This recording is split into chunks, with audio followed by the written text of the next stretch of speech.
अस्सलाम वालेकुम जी, मेरा नाम डॉक्टर अरसलान है और मैं FCPS FRCS consultant eye surgeon हूँ आइकॉन आई केयर क्लिनिक लाहौर में। एक कॉमन क्वेश्चन जो हमसे पूछा जाता है वो लेज़र के हवाले से है कि लेज़र से कितना नंबर ऐसा है जो रिमूव किया जा सकता है।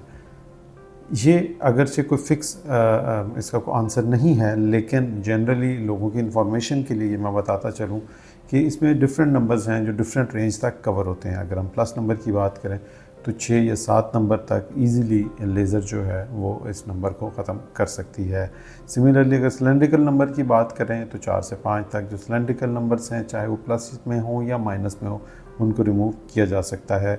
और अगर हम माइनस स्फेरिकल नंबर की बात करें तो जिस तरह प्लस में हम 6 या 7 नंबर को कर सकते हैं, तो इसी तरीके से माइनस के अंदर हम 10 या 11 तक जो नंबर हैं उनको हम इजीली रिमूव कर सकते हैं, बशर्ते कि आँख के तमाम टेस्ट नॉर्मल हों और आँख में मज़ीद किसी किस्म का मसला ना हो।